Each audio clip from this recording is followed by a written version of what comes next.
We've got... If we go to Courtney, maybe. So with wanting to receive, or the idea of receiving God's feelings about all of our evil loves and having all of them illuminated, if you feel very worried about that, is that a fear to process, or how do you deal with the worry? I can answer your question, or I can answer your true feelings. Okay. Which one do you want? True feelings. Your true feelings are that you're angry about it, Sure. not worried about it. Okay. So the very first thing you need to bear in mind is, if you're angry about something, then you're highly likely never going to do it while you're angry. Yeah. So the very first thing to do is work out why you're so angry. So when it comes to yourself, Courtney, you're really angry about having to feel sadness. You're really angry about like what you call impossible feelings. Do you follow? Yep. Okay. And you've gotten yourself so angry about it that you now you're sort of almost, and you don't want to own up that you're angry. You want to say you're worried. I want it to be sound nicer. Yeah, you want it to sound nicer. But, God's not hung up about the words like you are. He's going, no, Courtney, you're just angry. You just don't want to do it, and just in resistance, right? So it's really important to face up to truths like that. Like, am I angry or am I afraid? Now, let's compare a person who's afraid versus a person who's angry. A person who's afraid is generally timid, reserved, stands back from things, doesn't, they normally are afraid to make movement, aren't they? They're afraid to show themselves, they're afraid. You're none of those things. Really? Yeah, you're outspoken, you have your say when you want it, you get pretty forceful when you want to be. So that's indicative of the fact that you're not that afraid, really. Not as afraid as you think. Right. You're angry, right? And you can easily tell a person who's angry generally, and the more of God's love you receive, of course, it makes it a lot easier. But even just generally in their outward demeanour and what they do, you can often tell that they're angry because they have the same sort of feeling. They're not going to stand back. They're going to say what they want to say. So frequently we see people saying to us things like, I'm really afraid. And I go, oh, I don't feel you're that afraid at all. I feel you're very angry. Now, let's look at anger. What's its purpose? Power. Over? Control. Over? Over fear and or grief. Yeah, over yourself, isn't it? Over your own feelings, fundamentally. Frequently it's exercised by trying to take power over others, but frequently it's just power over your own feelings, isn't it? Right? So why do you want so much power over your own feelings? Well, partially it's because you don't understand the power of your feelings. Do you understand what I mean by that? Feelings are powerful, right? And they all could do things to change your life. All of your feelings, if you followed them, they would change your life, right? Most people don't want that. Most people want control over their feelings because they want a semblance of what they believe is control over their life, right? So feelings are like, you could say feelings are one of the primary fundamental things that are about your soul, your soul's core function. It's is to do with composition almost. Yeah, is to do with feelings. In fact, emotions and feelings are the brain of your soul. They're the intellectual part of your soul, right? So you know how we call the intellect intelligence or something like that? You could call it your soul intelligence, right? Feelings and emotions are your soul intelligence. They tell you a lot about where you're really at, right? So when you don't want to have them, you are severely it's like putting a cast around your soul, when you got a broken arm and you put a cast around it. What is the purpose of the cast? Hold it in place. It's to hold it in place, to not have it change or grow, to move because they're worried about the bone, not mending, of course. So you put a cast, so don't move it, and now everything should go back together is the general thinking, right? But if you put your soul in a cast, what's the purpose of that? can you see it's to control all of your soul's functions? Mm-hmm. And particularly if you think your soul is primarily your feelings and your emotions, your desires and your passions, you're controlling your soul's personality, controls emotions, feelings, passions, desires, the longings of your soul, by being angry with it, by controlling it with anger, right?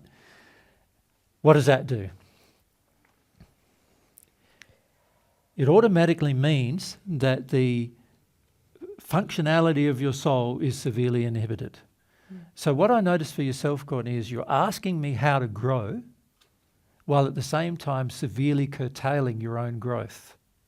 Yeah. Does that make sense to you?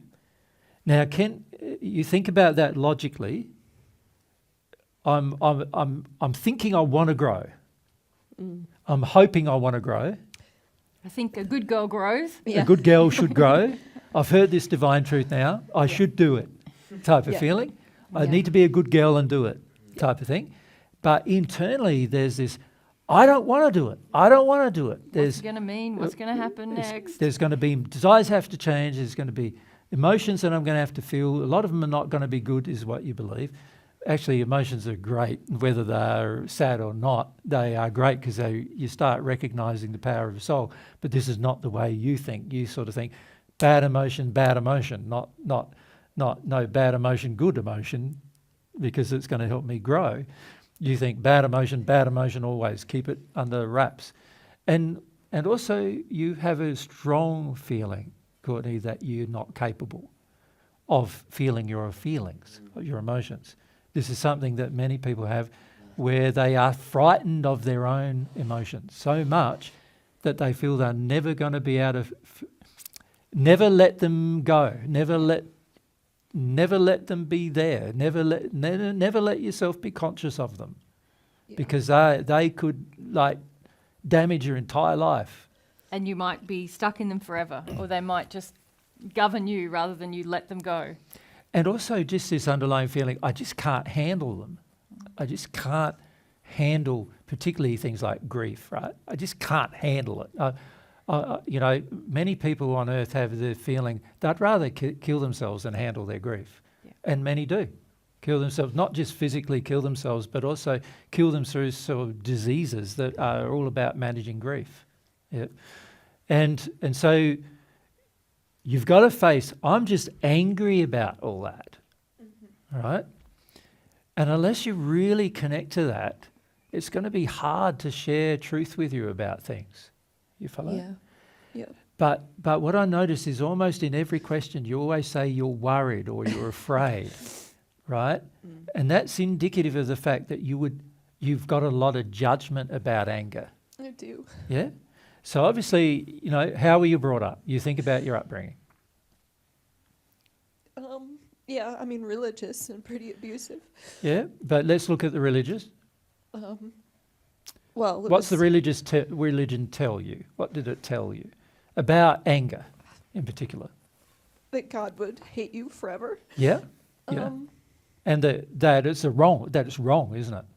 Yeah, it's like the worst possible thing that you could ever be or experience. And, Yeah. Yeah. And especially anger with There's- God. Yeah, that's the worst. Yeah, Yeah. which I have a lot of. And that's... Well, mostly because you're angry about how he made you. But Just yeah. because you think, when we have that feeling when we can't cope, we have the belief, I can't cope with the intensity of my own feelings, then we start to feel, God, you're unloving for Yeah. creating You shouldn't me have made me like this. to have Yeah. intense feelings. You know? Totally. How dare you make me like this? This is wrong. No, This is unloving. You should have made me more like a robot or whatever, where it's easier. You just program me and I'll do it. You know, that kind of Yeah. thing. Why would you make me in some way that you know I can't survive it? Yeah, that's That your kind of feeling, anger, but of yeah. course not God's. Yeah. But yeah, the religious, there's no coming back from being angry if you admit There's that you are. no forgiveness It's for your it. personality if you are.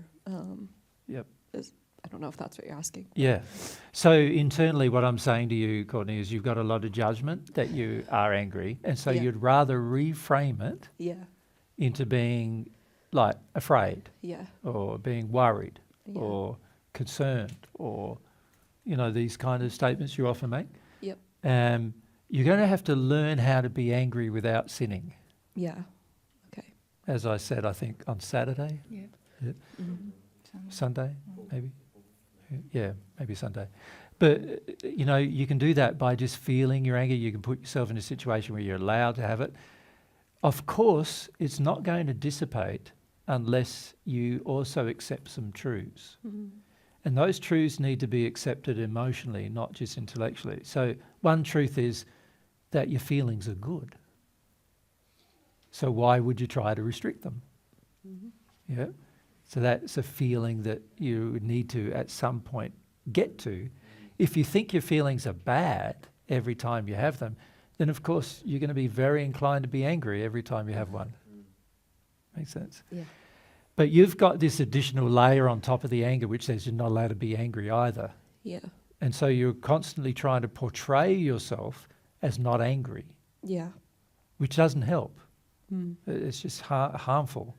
It also causes a lot of internal turmoil in your body. So this is where a lot of your internal body problems come from. Yeah. Because you're in a place of disagreement internally, your body is going to display these disagreements in different ways. And most of your disagreements are about anger versus fear. And those two things cause lots of body problems of different kinds.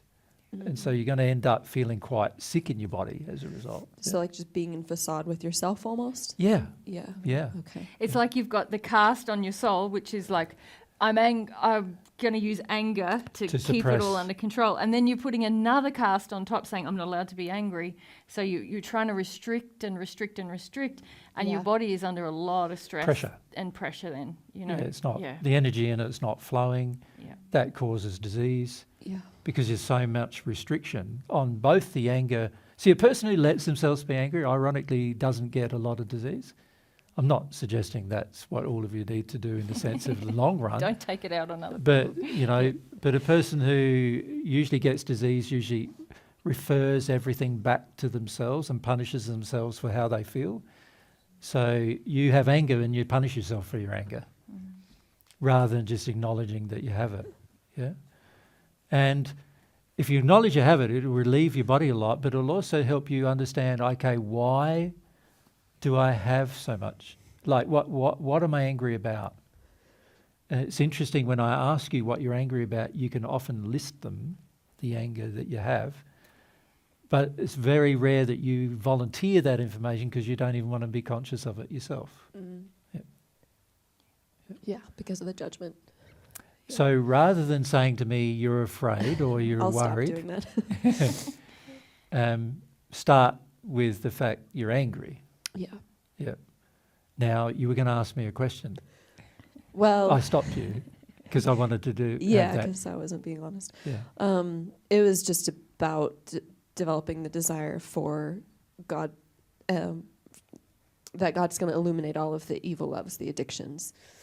And I was telling myself I was worried about that, but I'm angry about that. And Yeah. But either way, I could tell I obviously don't have a desire for it. So Yes. When we don't have a desire for something, it's always usually because we're angry. Yeah. okay. So A desire for something good. like Yeah. today, many of you didn't desire to love your brother or sister. That's because you're angry about it, one way or the other. You got to let yourself feel what you're angry about. Many of you had no reflection about the environment today when we were in it. That's because you're angry with it. Many of you are trying to bring the environment into your control, and you act like that in your day-to-day life without you fitting into the environment and its, abilities. So many of you have that. We're often angry about a lot of things, like our own feelings, how we fit into the world, our comfort levels, and these angers all come from different things in our childhood, expectations, demands that were developed in our childhood. And the younger you are, many of you are more angry than the older ones even sometimes, because you've had demands and addictions met easier. So today we see a lot of 5-year-olds and they're in such extremely bad condition, like a like 50 years ago, a 20-year-old would have been. Because they have no moral development, no principles. They're not taught any principles or morals by their parents at all. And then on top of that, they have huge numbers of demands and addictions that they expect their parents to meet. And their parents do. The parents have taught them that they are going to. And so we see many 5-year-olds now in the same soul condition as what we see a 20-year-old in the 60s. Yep. For these reasons. Yep. Everything's so more accessible. Your addictions are more accessible. There's children going around now, 3 years old, playing video games on their mobile phones. And bossing their mums around. By yelling and screaming at them constantly. Yeah. So it's not good, the anger, but you've got to see that, I've got to start where I am.